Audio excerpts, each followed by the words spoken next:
Now, one of the main reasons that no previous government acted on Kashmir was because of the fear of repercussions, perhaps. But the decision itself was not a sudden one. Abrogation of Article 370 was part of the BJP's 100-day agenda. The party got a powerful mandate in this Lok Sabha election in 2019, just a couple of months back, and now it has used it. This decision was something that the BJP has been promising for decades. In fact, the founding father of the Jansangh, Shyama Prasad Mukherjee, had famously said that it is not right to have two assemblies, two heads of state and two constitutions for one country. This decision, today's decision, is in line with Mukherjee's vision. Also, contrary to the opinion of the critics, this is not a knee-jerk reaction. All the previous attempts to achieve peace in the valley have failed to yield the intended results. And not just Shyama Prasad Mukherjee, today's decision is also significant for the Prime Minister of India, Narendra Modi. We want to bring a picture that was clicked 3 decades ago.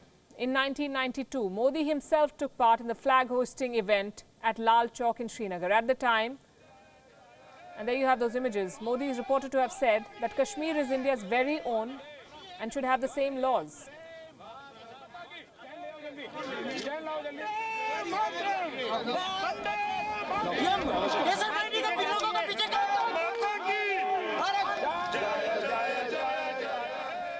Murli Manohar Joshi with him.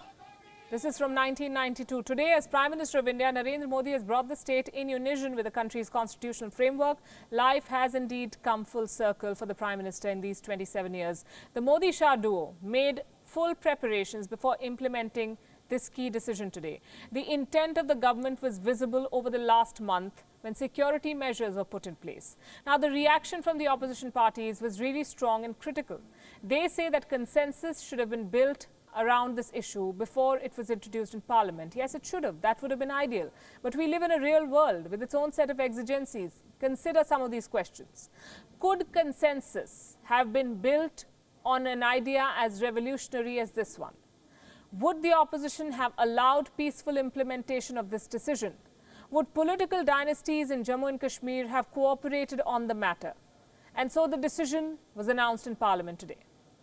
राष्ट्रपति संसद की सिफारिश पर यह घोषणा करते हैं कि यह दिनांक जिस दिन भारत के राष्ट्रपति द्वारा इस घोषणा पर हस्ताक्षर किए जाएंगे और इसे सरकारी गैजेट में प्रकाशित किया जाएगा, उस दिन से अनुच्छेद 370 के सभी खंड लागू नहीं होंगे, सिवाय खंड 1 के नामक तदनुसार पढ़ा जाएगा. As expected, opposition leaders dubbed it as a dark day for Indian democracy. Ironically, PDP lawmakers even attempted to tear the Constitution of India. They had to be moved out of the House. The Congress also raised the red flag. BJP ने इसी संविधान का murder भी किया,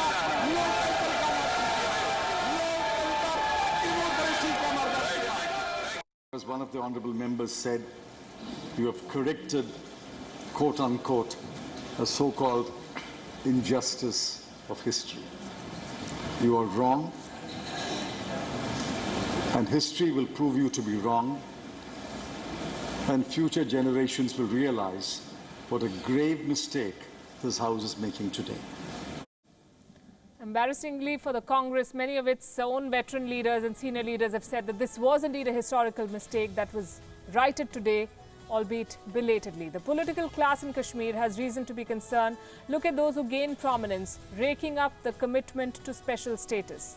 The 3 political families that have gained from playing the identity politics in Jammu and Kashmir are the Abdullah family, the family of Ghulam Muhammad Shah, and the Mufti Muhammad Saeed family. Obviously, these political heavyweights who made a career out of Article 370 will be disappointed at today's decision, and they're protesting.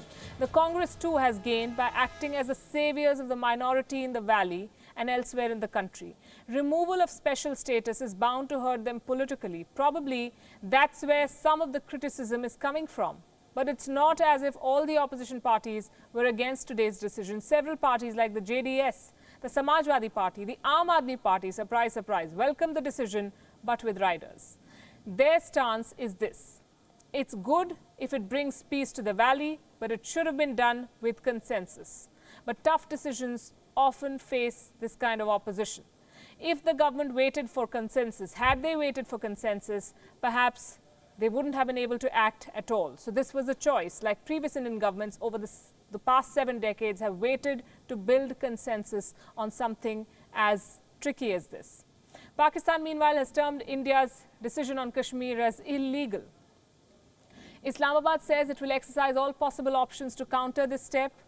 This is irony at its peak. Kashmir is an integral part of India. Pakistan has no say, or any other country for that matter, has no say in what happens in Kashmir, in Jammu and Kashmir. It is governed by India, but as usual, the Imran Khan government is crying foul. Pakistan's Foreign Minister Shah Mahmood Qureshi even said that Islamabad will back the right to self-determination, as they put it, of the people of Kashmir in line with the United Nations Security Council resolutions.